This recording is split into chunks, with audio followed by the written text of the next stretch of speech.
Olá, gente! Sejam muito bem-vindos em mais um episódio aqui no nosso canal, no Platô Cash. Eu fico muito feliz com a tua participação e no episódio de hoje teremos a participação de uma psicóloga muito maravilhosa que eu tenho a honra de caminhar junto. Inclusive, ela é uma das professoras do nosso curso de aprimoramento em transtornos alimentares e que trouxe a sua contribuição riquíssima sobre luto quando ela falou de quando falta um lugar à mesa, o papel do luto e a alimentação.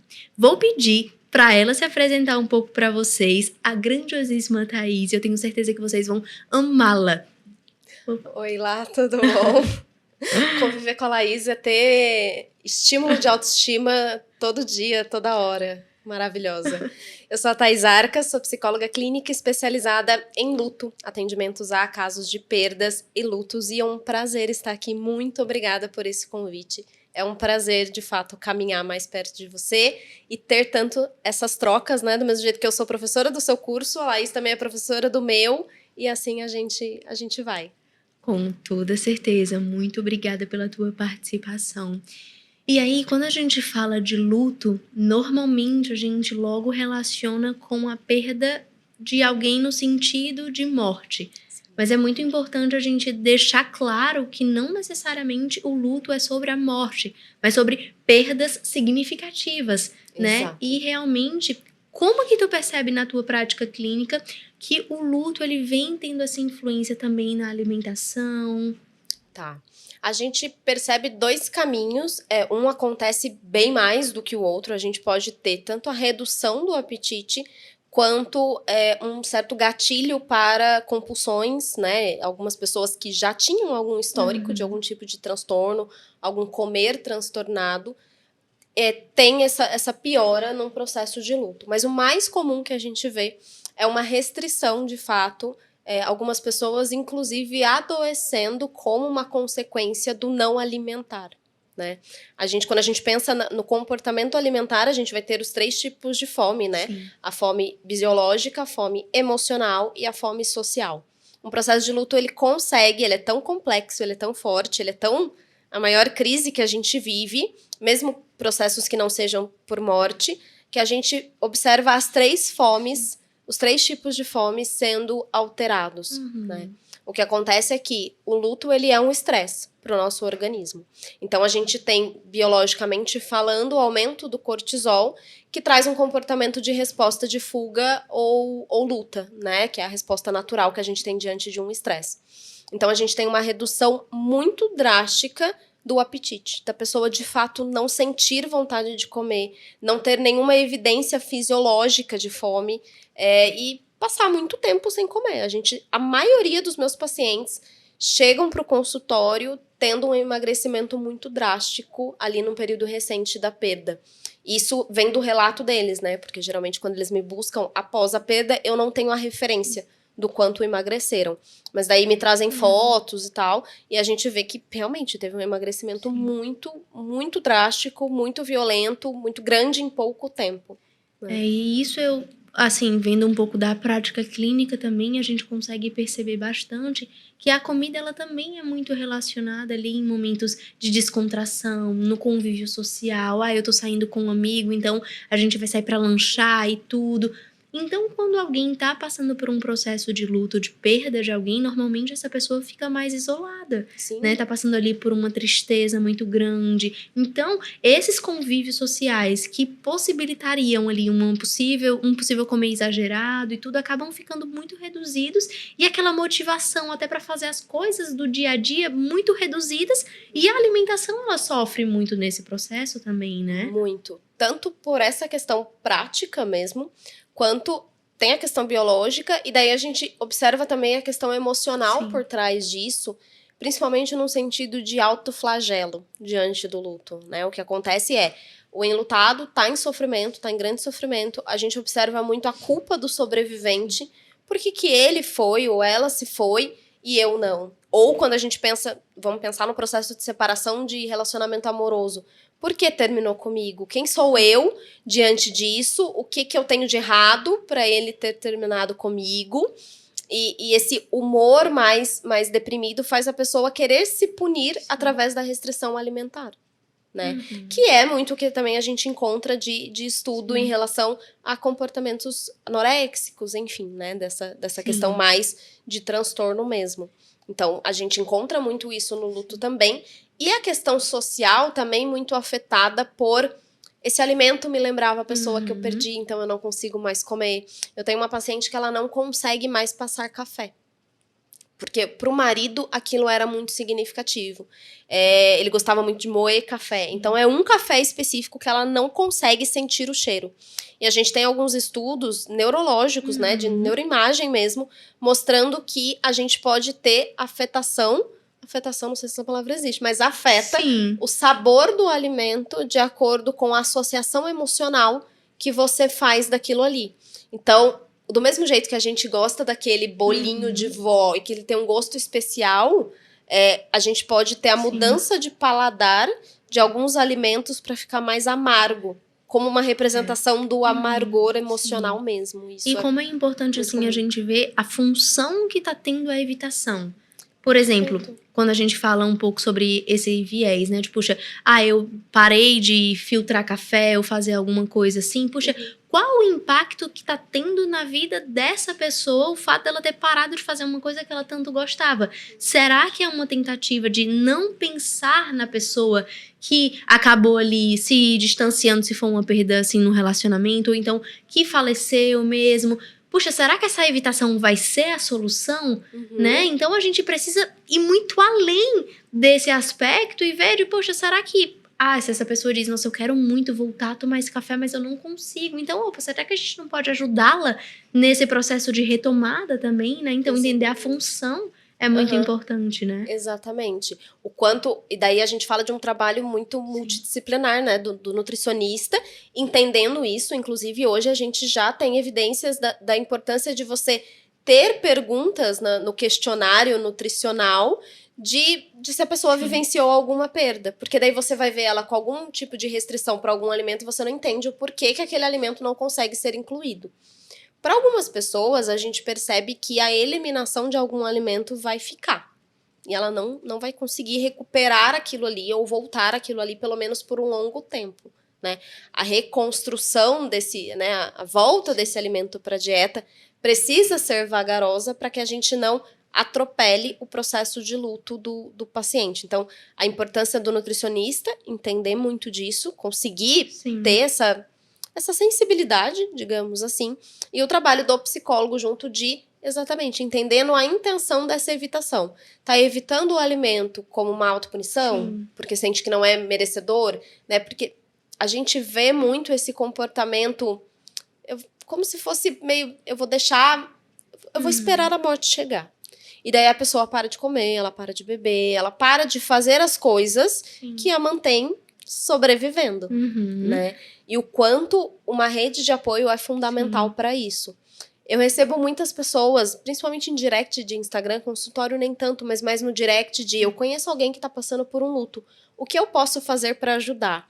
E eu sempre dou muito o exemplo de, dependendo da intimidade que você tem com essa pessoa, leva comida para ela. Né? Eu acho que isso é muito simbólico. A comida, ela vem com afeto. Se eu te dou algo para comer, eu tô mostrando meu carinho por você, eu quero cuidar de você. Essa pessoa enlutada, ela não vai pensar em comer nesse momento por essa questão biológica e porque a cabeça dela tá pensando em várias outras coisas. Essa pessoa, ela não vai conseguir ir no supermercado. Né? Eu costumo dar muito exemplo do supermercado. É uma atividade tão simples, mas quando você tá vivendo um luto, ela é tão complexa. Porque a tua lista de supermercado não vai ter mais aquela comidinha especial que você comprava para aquela pessoa.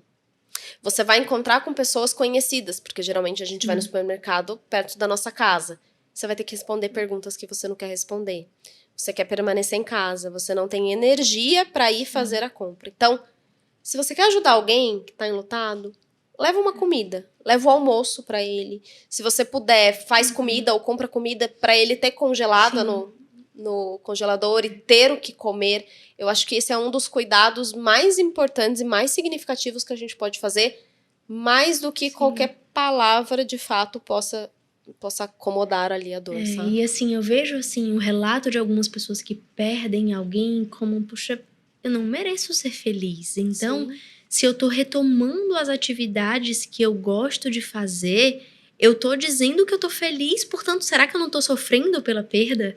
Né? Uhum. Então, eu vejo isso muito, assim, a dificuldade, às vezes a pessoa genuinamente até quer, assim, fazer alguma coisa por si, mas fica naquela de, puxa, mas se eu fizer, eu preciso viver isso aqui. E aí a gente entra num processo de que o luto não necessariamente precisa abdicar. Claro que cada um vai lidar de uma maneira, mas não significa que o fato de eu estar fazendo uma coisa de que outra pessoa não está fazendo, que eu não estou sofrendo muito também. Perfeito. Né? Então, assim, ver quanto que as pessoas, elas têm esse viés mesmo, de, puxa, se eu tô feliz, então, o que as pessoas vão dizer? O que as pessoas vão achar da minha felicidade? Porque eu perdi uma pessoa muito querida. Sim. Né? Então, isso é muito, assim, muito forte. Muito. Eu acho que é o senso comum de que luto é só tristeza.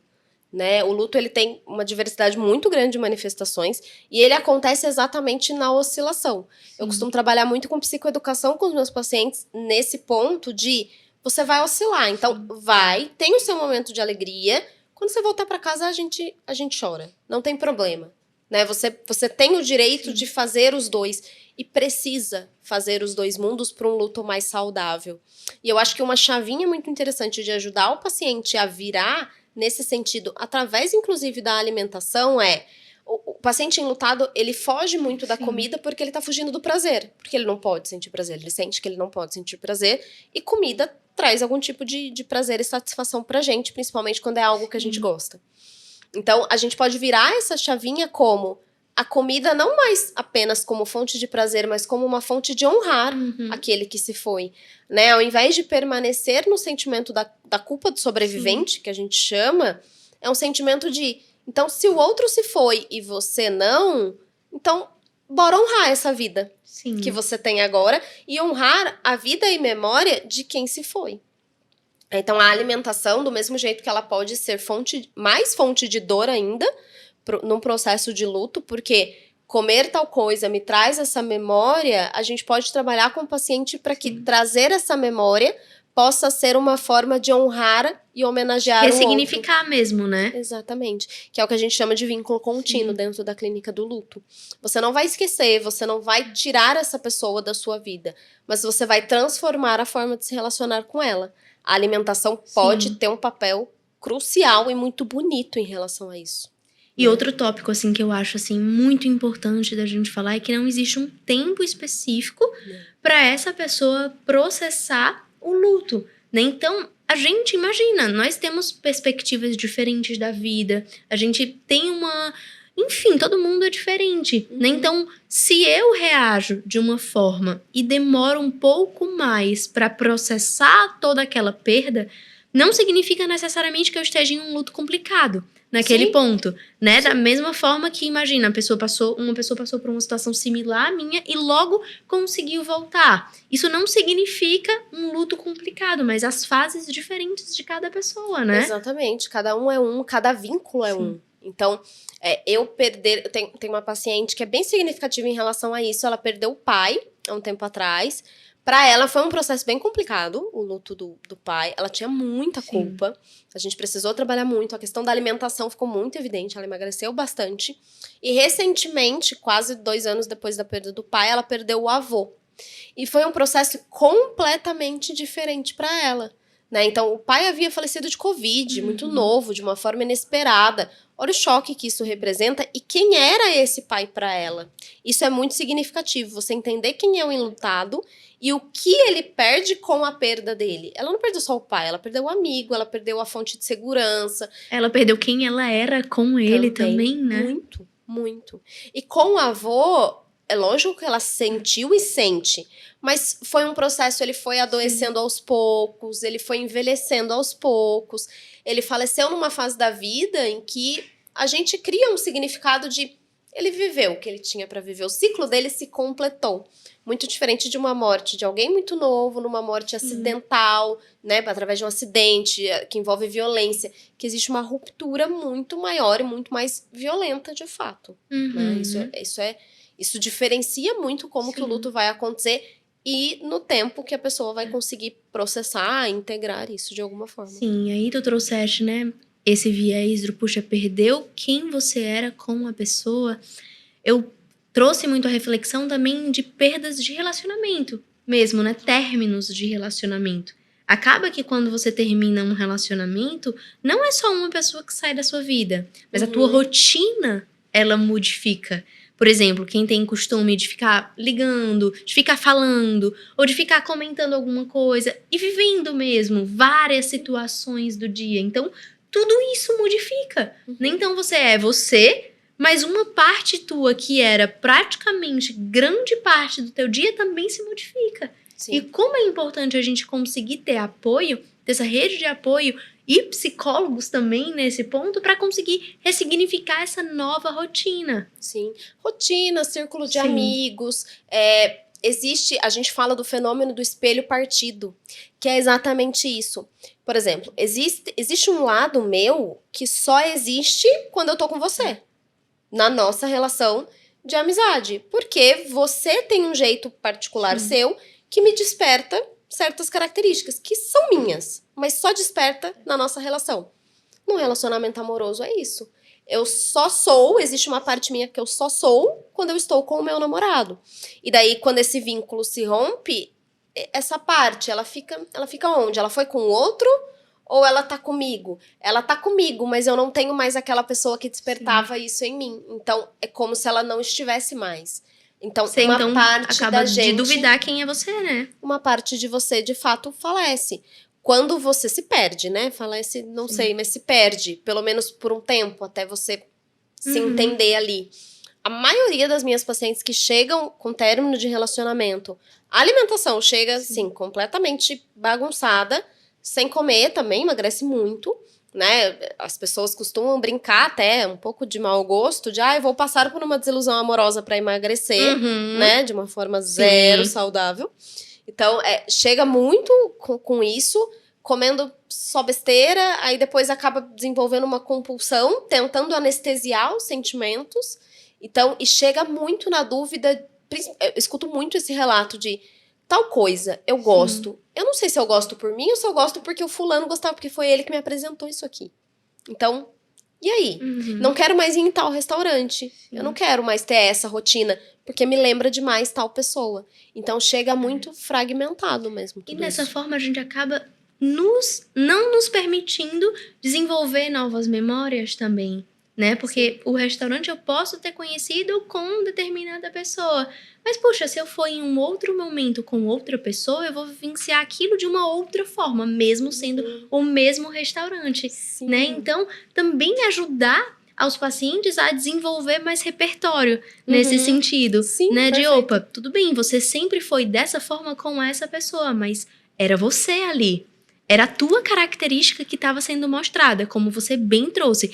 Despertava com ele, mas por que não intencionalmente tu colocar pra fora para outras pessoas conhecerem também essa forma de que tu é no mundo, né? Então, porque às vezes a gente fica, não, mas eu era assim com ele, mas eu nunca mostrei esse meu lado pra ninguém. Ninguém conhece esse meu lado brincalhão e tudo. Puxa, eu vou me permitir demonstrar mais a minha vulnerabilidade, demonstrar mais um pouco quem eu sou pro outro, né? Como é importante esse ponto. Perfeito, perfeito. Acho que é isso. É você lembrar que continua sendo você. Né? É lógico, essa perda... E essa perda agora faz parte de quem você é. Essa perda, esse rompimento, isso vai te transformar, inevitavelmente. Mas continua sendo tudo você. Continua estando aí.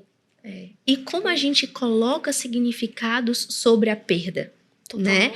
Eu tive ali algumas perdas durante a minha infância, né? Os meus avós e tudo, e de certa forma não lidei nem um pouco bem com essa situação. E aí eu coloquei na minha cabeça de, puxa, eu não lido bem com a morte, porque as minhas experiências não foram tão boas. Mas eu era uma criança. O meu nível de maturidade, o meu nível de entendimento, tudo que eu vivia ali naquele processo era o que eu conhecia. O tempo foi passando, novas perspectivas foram acontecendo, novas formas de enfrentamento foram acontecendo e hoje já é diferente. Mas na minha cabeça eu não lido bem com a morte. Então ficou muito fixo. E como a gente também precisa ir atualizando a nossa percepção sobre nós mesmos, Total. né? Sobre como a gente lida com algumas coisas, como é importante vivenciar tudo isso. E pela teoria do apego, a gente fala que eu só consigo fazer essa atualização passando por experiências. Então, não adianta você ficar só ali naquela memória, por exemplo, a gente falou do restaurante com o namorado. Sim. Aí eu só tenho memória com ele ali. Então, se você não for de novo com outra pessoa ou sozinha e criar uma nova memória, você só vai ficar com essa memória. Se você for e viver uma nova experiência, você consegue atualizar. A memória com Sim. ele não vai deixar de existir. Talvez aquele restaurante sempre vá te lembrar em algum ponto daquela Mas pessoa. com menos Ok. frequência, né? Mas com menos frequência, porque você vai criando uma enxurrada de outras experiências, Sim. né? É a mesma coisa com dirigir. A primeira vez que você dirige é péssima. Aí você fica, eu sou péssima na direção. Você só vai ficar melhor se você continuar fazendo. E aí entra o ponto, puxa, eu não quero entrar em contato com isso. Uhum. Eu quero melhorar, mas eu não quero ter que enfrentar. Daí não dá. E aí a gente fica, puxa, tá, pera, você não quer ir num restaurante que você lembra tal pessoa. Isso talvez seja um estímulo 10 de aversão pra ti. Será que a gente não pode ir num estímulo um pouco menos aversivo e ir aumentando um pouco a dificuldade Perfeito. pra você ir sensibilizando também aquela aversão, Uhum. né? Então, tá, o restaurante X é extremamente aversivo pra ti, não vamos lá agora. Então, vamos de pouquinho em pouquinho. O que é menos aversivo pra ti?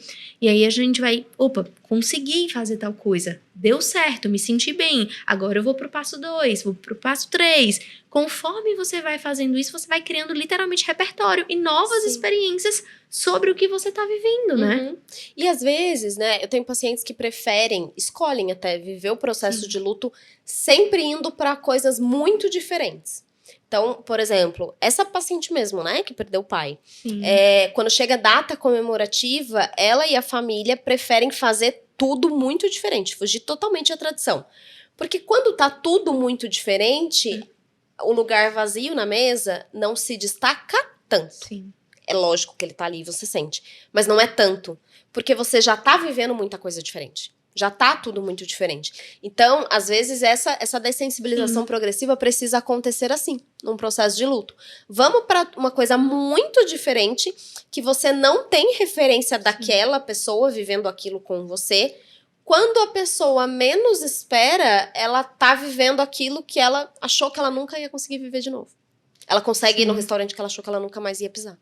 Até porque a pessoa pode ter falecido, mas o que você viveu com ela tá aqui. Total. Tá aqui dentro. Total. Eu lembro, assim, que quando a minha avó faleceu, era a cara dela, assim, fazer Natal. A gente tinha o costume, ainda tem o costume muito forte de ter festa natalina, todo ano. Mas no ano em que ela faleceu, o ano seguinte, a gente não fez. A gente viajou pra fora Sim. como uma tentativa de, nossa, isso aqui é muito a cara dela. Então, vamos fazer uma coisa totalmente diferente, quando tu disse, né? E na viagem foi ótimo, mas, puxa, é Natal, a gente não tá comemorando do jeito que normalmente a gente comemora. E aí depois a gente realmente fez os nossos natais, fez tudo do jeito que era, mas sempre lembrando, puxa, ela não tá aqui, mas ela vive na gente também. Total. Né? A gente vive na nossa relação, nas nossas memórias, na nossa comunicação. Até pelo significado que Natal tem pra vocês. Exatamente. Porque foi ela que colocou a presença dela, o tanto que ela gostava do Natal, foi o que fez o Natal ser o que é Natal pra você hoje. Com certeza. O seu Natal, digamos assim, só existe por conta dela. E né? como é forte isso, né? Muito. Muito do que a gente diz das relações que a gente tem. Eu diria Diz tudo. Com toda Encontra certeza. alguma coisa que não que existe na tua vida que tu não aprendeu com alguém. Ou que você não estava com alguém vivendo junto, aproveitando junto. De fato, né? Desde o nosso primeiro dia de vida, a primeira pessoa que vê é a nossa mãe, o nosso pai, na maternidade. E a gente só existe por causa deles, literalmente, em todos os sentidos. A gente, enquanto o nenenzinho, precisa desse cuidado para estar vivo, né? E aí a gente vai se constituindo, nós somos seres sociais, né? Então imagina, se eu for parar numa ilha deserta sem ninguém, talvez eu não sobrevive muito tempo, assim como a maior parte da população. Sim. Nesse sentido, né? A gente precisa de outros seres humanos, portanto, eles fazem parte mesmo de quem nós somos, de quem nós poderíamos ser.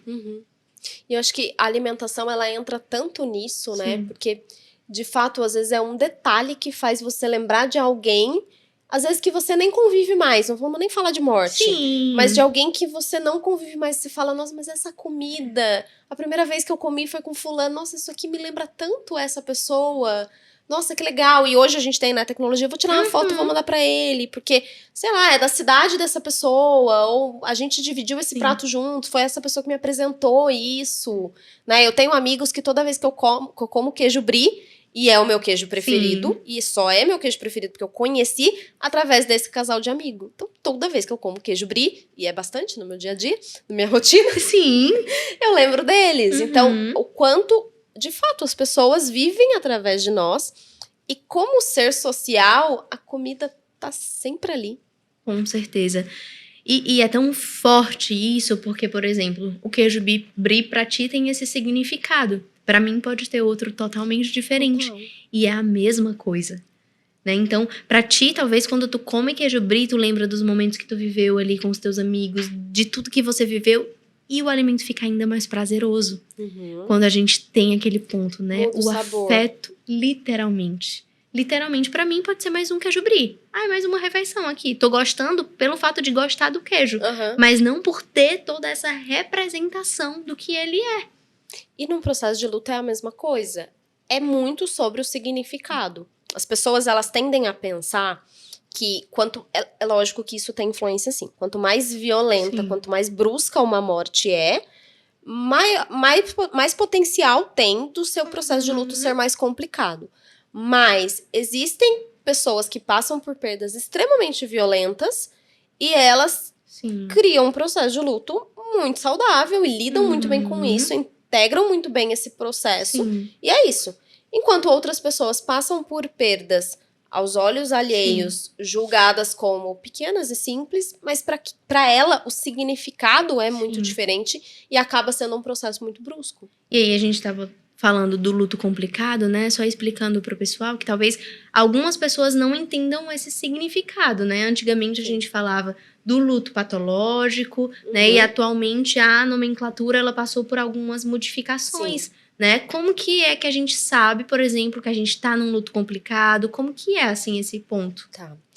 Vamos partir primeiro da definição de luto saudável para conseguir fazer esse comparativo. O luto saudável, ele acontece nessa oscilação. Ora eu vivencio a perda e ora eu consigo o famoso seguir em frente, que a gente vai chamar de restauração. Então, toda vez que eu vejo esse movimento dessa oscilação, eu tenho um luto que está caminhando para o caminho saudável. Ele vai ser integrado em algum momento, se não houver nenhum tipo de bloqueio durante essa jornada. Bloqueios como não consigo viver meu luto, acabo vivendo um luto inibido, né, ali reprimido. Isso é complicado, isso é um processo complicado. Ou uma pessoa que não se permite restaurar, não se permite ir para a vida. Aí a gente fala de um luto prolongado ou de um luto crônico. Hoje já tem a nomenclatura do luto prolongado pela atualização. Do DS, deu bonito aqui. do TR, né? Do TR, do DSM-TR. Então, esses bloqueios, esses obstáculos, tanto de viver o luto quanto de conseguir seguir em frente, a gente está falando de um processo um pouco mais complicado. O DSM-TR traz critérios bem específicos para a gente diagnosticar o transtorno de luto prolongado. Esses critérios são importantes para dar um norte para a gente, mas eles não devem ser levados tanto a ferro e fogo, né? O que a gente observa da clínica do paciente, o que a gente vai ter de observação e avaliação clínica, deve ser muito mais soberano por isso. Por que eu digo isso? Porque quando a gente olha critérios diagnósticos, a gente fala muito de tempo. O tempo é importante? Porque pensa uma pessoa sofrendo por 6 meses é diferente de uma pessoa sofrendo por 12. Mas ele não cura tudo, né? Ele não cura tudo sozinho e ele não é tão determinante, porque se eu tenho uma perda muito brusca, muito traumatizante, não necessariamente com 12 meses a pessoa está, só porque ela ainda tem uma saudade intensa, ela tá num transtorno de luto prolongado. Não necessariamente. Então, são critérios bem Até porque talvez, assim, não sei se existem estudos científicos que comprovem de que um dia a saudade passa, mas que ela fica mais tolerável, né? Então a gente vai tendo ali, claro que a gente no começo vai lidar ali com a saudade de uma forma, depois a gente vai lembrar sorrindo, a gente vai lembrar feliz, a gente vai lembrar diferente, mas puxa, ainda vem, né? Então, Sim, e mesmo que você consiga hoje, por exemplo, você contou dos teus avós, sim, hoje você fala deles mais tranquilamente, mas pode ser que em algum momento, alguma data comemorativa, ou alguma sim. situação gatilho, faça você sentir de novo aquela saudade como se fosse no momento da perda. Nós É somos muito humanos também. oscilatório, nada linear, nada Com linear. certeza. E isso não significa um problema, entre Não. aspas. Né? É algo natural da nossa experiência no Isso por mundo. si só, não. O problema é não tudo que tá cristalizado Sim, tá complicado. Então, quando você fala da pessoa que não se permite seguir em frente porque ela se sente muito sim. culpada, isso é uma cristalização do processo, isso é um obstáculo do processo, né? A gente precisa trabalhar isso, e eu costumo falar muito de que a dor não é Sim. prova de amor. Você ficar presa na dor Com toda não certeza. vai legitimar o seu amor. Existem milhões de outras formas, inclusive através do amor por si só, Sim. pela vida, pelas outras pessoas que estão ao seu redor, por você mesmo. Então, pessoas que estão restringindo a alimentação como uma punição para se manter na dor, para provar o amor por essa pessoa. O amor por você vai permitir com que você viva mais tempo para honrar a vida dessa pessoa, né? E assim, a gente tá falando muito da morte em si, e culturalmente, acaba que a gente relaciona muito os dois.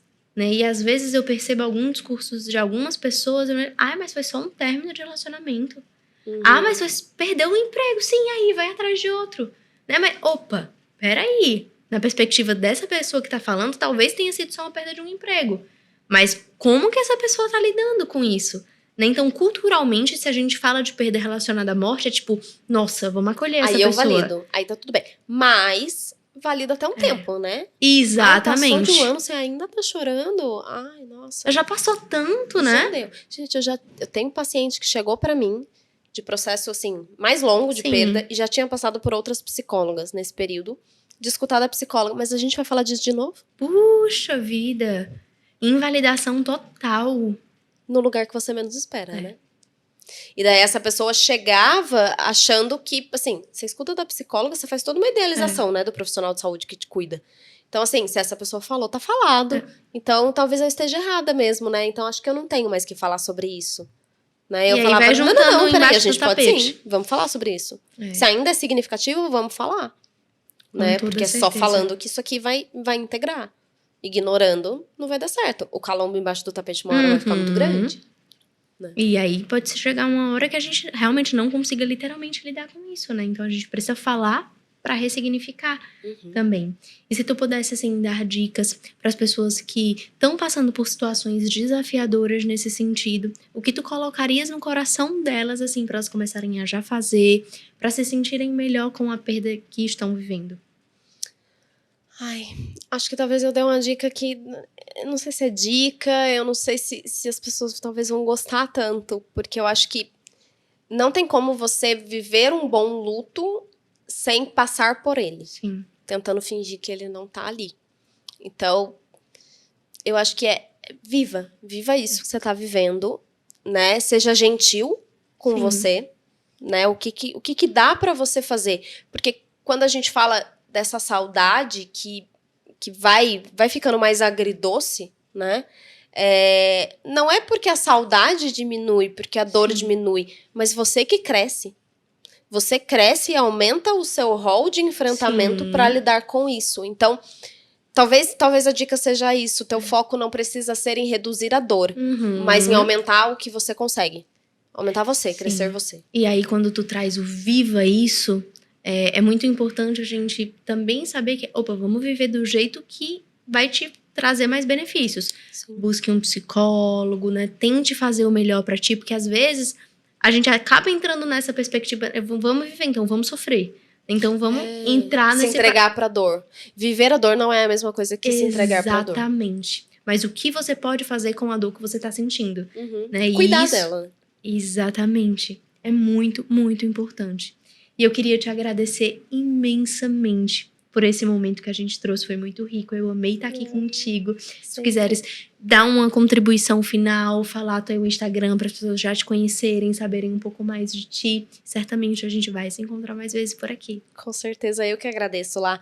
Vou deixar assim, meu Instagram é @thaisarcas.psi. Lá eu falo bastante sobre luto, né? Eu acho que o meu lema é falar de lutos, perdas, dores e amores. Eu acho que é isso, acho que a vida é agridoce, né? O processo de luto, ele pode ser agridoce. Ele não precisa ser só amargo, ele não precisa ser só sobre a dor. Existe um caminho para você viver isso de uma forma mais leve e mais gentil com você mesmo.